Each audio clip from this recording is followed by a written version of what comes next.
Yeah, and I guess also, yeah, while I'm out here, and things seem to be rolling pretty decently. Um, yeah, I just made a video about like pondering me trying to figure out like what my Saturn placement would really be archetypally, and about the sun and moon. Um, so I'm still trying to become definitely sure about exactly like what my other placements are, archetypally, not according to a natal chart. So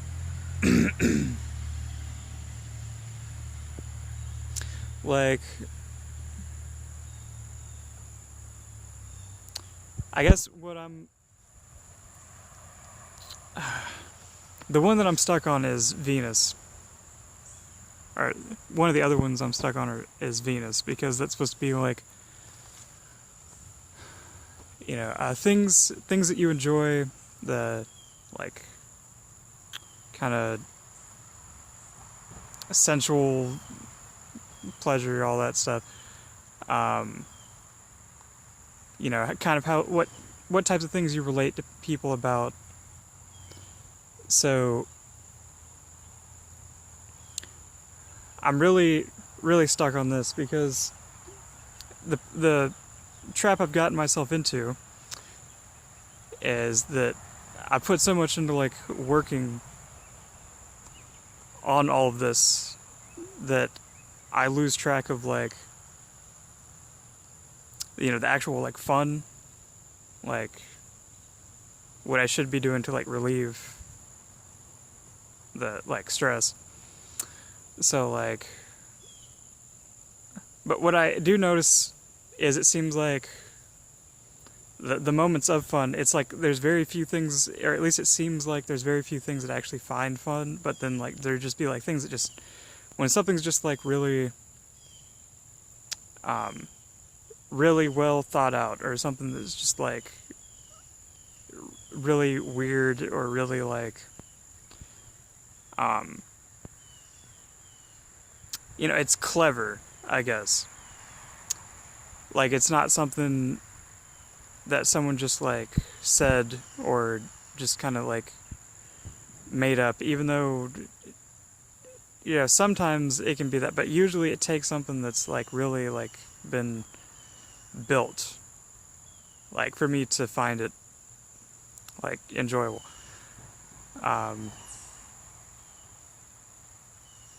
so would that be like Venus and Capricorn, or would that be more like Venus and Aquarius? Because it's usually something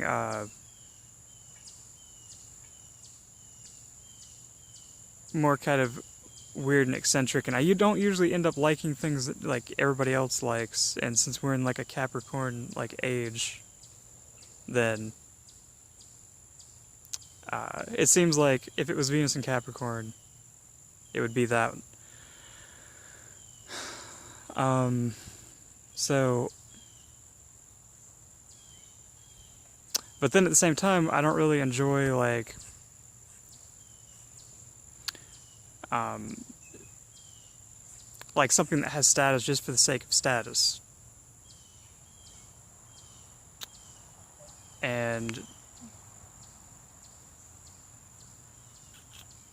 if I'm thinking back to like what I've enjoyed about like relating with other people, or what I'm trying to pull off, like when I'm talking to people, it's usually like which this could be part of like the Leo fourth house speaking, but basically I just want to be able to find that perfect way to be all the time, like have everything balanced, and then be able to like say or do like whatever the right thing is for like that moment. And seeing myself as an INTP, because of this, it seems like I'm thinking analyzing, doing all this analysis, like figuring out all this stuff just to be able to figure out like what's the thing that's out, off in the ether, nebulous thing that like you can wrap these things together, like pull them together, and then like say for this moment, this is the thing that should be done. Like, well, this is the most optimal, like best thing for right now. Like, and I know like nothing's perfect, everything's perfect, all that, but like, just what is the most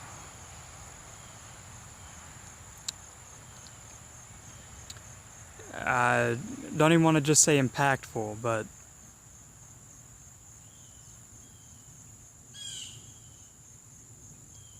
like what's really happening, and then what goes with that the best way possible. Again, then best is subjective, but okay, so because the Leo 4th house, of course, what's going to make me like happy with doing it is something where people are obviously like really happy about it, like they're laughing, or like they're showing a lot of appreciation for what you just did, or something like that. Like,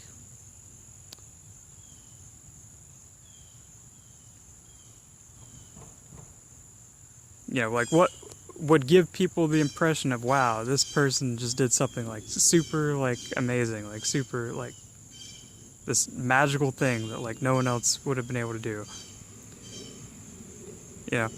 Like, which I guess like, see, looking at it from that perspective, that's kind of like, Venus and Pisces.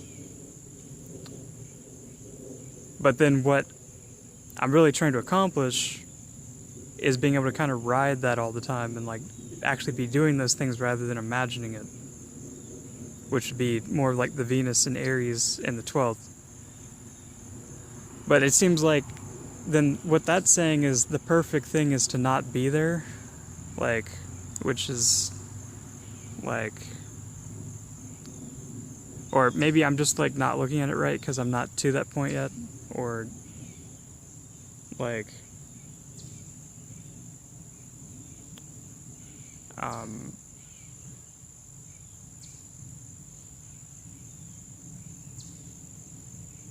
or the perfect thing is for me to just do things impulsively alone.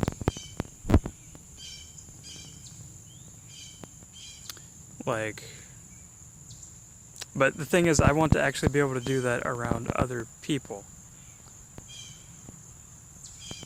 and then them like get it, and it actually like have that reaction.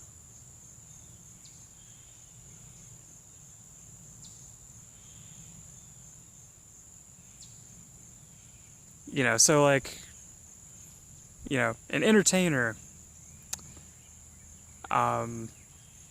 because again, Leo in the 4th house,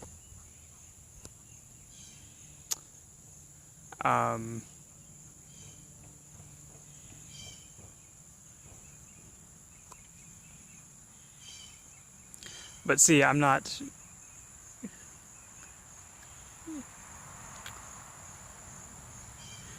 usually able to actually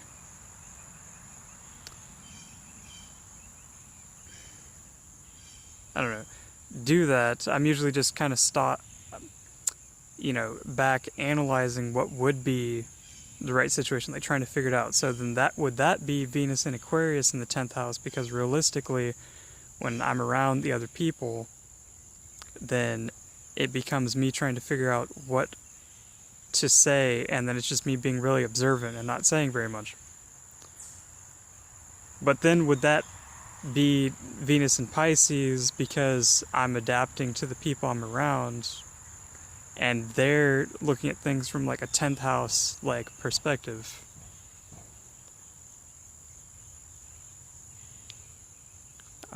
So then it becomes me having to be observant, because there is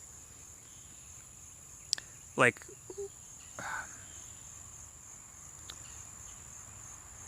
people aren't even doing the efficient thing because of the mixed up perception of the Capricorn. So there's nothing to ride, or I guess that's what it seems like to me. There's no vibe, there's no wave to ride, because it's like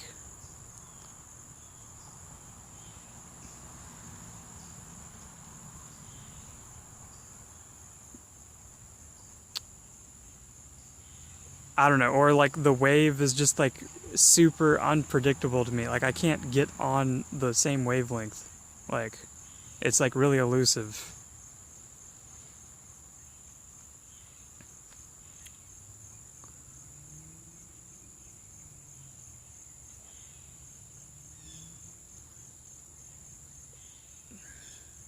Because what I'm wanting to do is so much different. I guess that's Venus and Aquarius then, isn't it?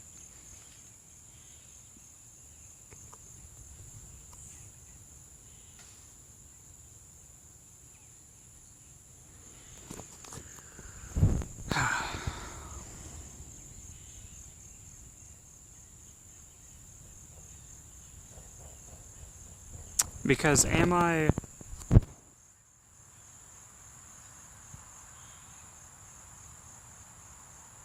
actually being able to like have those experiences, to have the imagination, to be able to have, you know, be able to say that my Venus is in Pisces, because I'm actually able to like artistically express and show those experiences that I created by doing that, you know, perfect thing. You know, it's quote unquote perfect. Since I'm not able to envision that, or at least in the perception of the way I'm expressing it, or, you know, what I've gone through, you know, so far, or what it seems like I'm going through from this moment, which then I could change my perception to say that for going through this and expressing it, you know, and recording it, then that could be the perfect action for someone else that's going through the same thing, you know, for them to see it and for it to help them. But like, have I actually gotten my skill set up, like my ability to be able to, when I'm actually in a situation like that, know the exact right thing to do? No. So like, it seems like it's yeah, maybe Aquarius.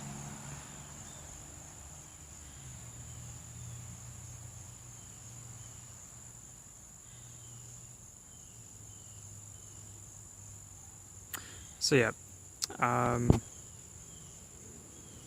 Benevis Bull, Venus-wise, instead of moon-wise.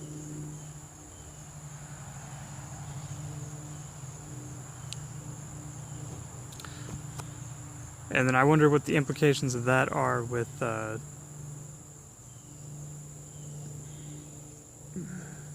like feeling balanced.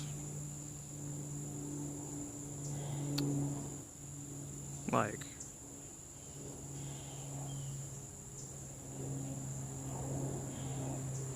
so then I guess that would make my other half someone that really is in like the limelight all the time, you know. Which I don't know. I have this theory. Why am I even calling it that? I know, or you know, it's like in between those two things. Like I'm like 99% sure, like, that my other half is Elizabeth Gillies. It seems like or at least if you get what I mean, I'm sure enough to where I feel uncomfortable saying this.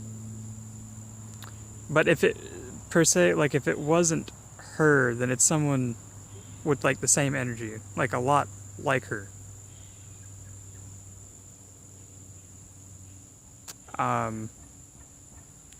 But it even makes me, I'm sure enough to where it makes me feel uneasy to like, to not say that I'm 100% sure, you know what I mean? But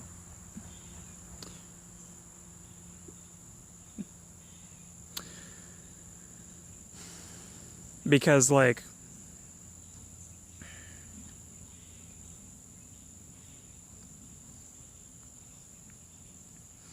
I'm a Taurus rising, and you know the complement to that is a Scorpio rising, and like MBTI wise I believe she's an ESTP, and that seems like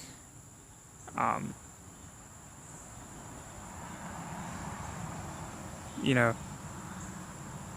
dating wise, that seems like it's the type that like is the right mix of understanding what I'm saying and then also can like actually work with me and actually like build the stuff that I have the ideas to make, you know what I mean? So it just seems like that would be my best match, as opposed to like the socionics like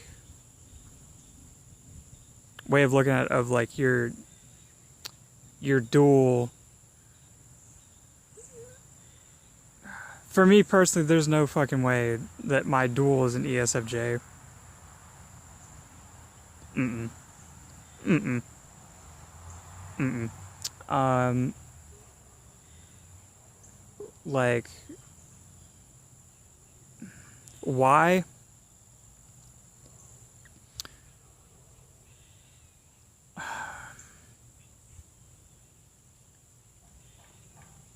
Probably because of that Aquarius Leo axis, actually. I'm too much wanting to do something that's off the beaten path, and pretty much every ESFJ I've met does not want to contribute to that. So, whereas like I feel like someone that has a higher priority for introverted thinking would be more apt to want to explore and actually build on the kinds of ideas that I'm having, which it could be any Scorpio rising. So, you know, maybe there's an ESFJ Scorpio rising. I haven't met one.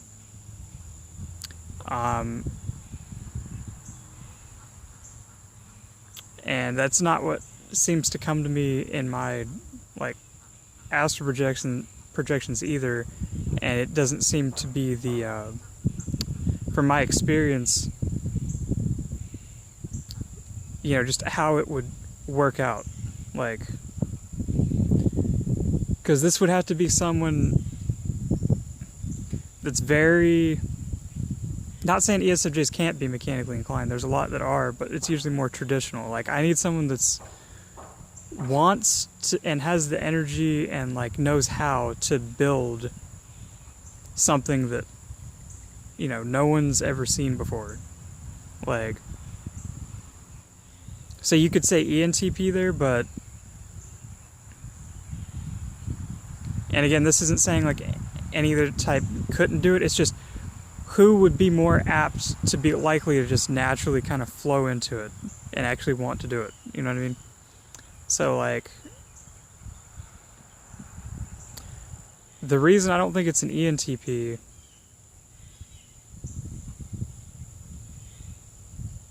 is because ultimately, like, that's a means to an end, is getting it built. So that seems like that's more like an ENTP is like kind of the friend that would help me get there, you know?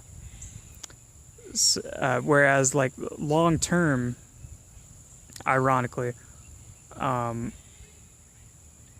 the person that I would see like going into the future actually using these things and experiencing the aftermath of having built it and building it, would be an ESTP. So plus just, and I look at things like very objectively with this too, and in the past I haven't, but say like right now, I feel like that's how you know if it's like the right person or not, is if you're like if you're overly infatuated with them, then it's more often than not, it's probably just infatuation. But if it like totally, at least in my case, logically, totally, completely like makes sense, in every way, and it's just like you're thinking about it, you're looking at like the houses too, and like every house, like there's the opposing energy that would balance, and then Libra has to do with relating, or if there's some other way where it's not the exact opposite rising sign, or not opposite but other side of the duality, then some other way where this energies get like balanced, then it just makes them, it just ends up making the most sense. And then I think that's how you know if it would be. So if it's, for instance, if it ended up not being her, then it would still be someone with those same characteristics. Like it would still be an ESTP Scorpio rising. But I'm saying out of the people that I've like actually like observed, typed, and like my experiences, she's the closest.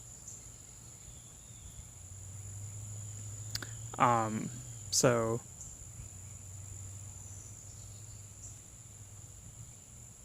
you know what I mean? Like I'm not like, which I don't even want to not say that, because there's a kind of a pull to be like,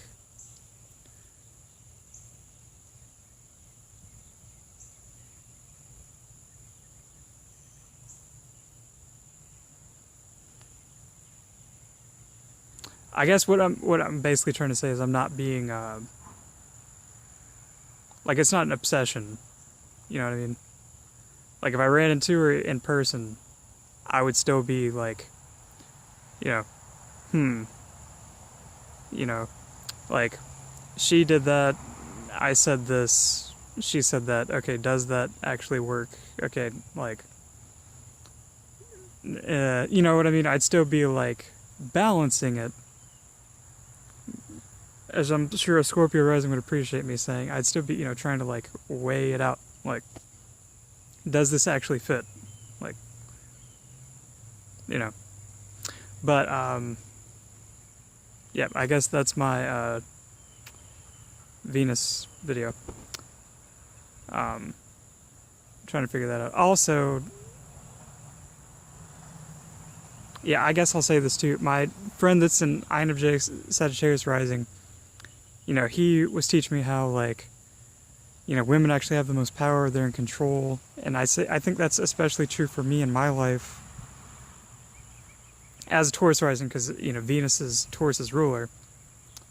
And then also, relationship-wise, Scorpio's there, so, Scorpio's ruled by Pluto, so they would be the ones in control, so I should stop being the one, let them take control of it, but yeah. I'm gonna add that too. Yeah, that's it for it. And yep. I will talk to you guys later. Goodbye.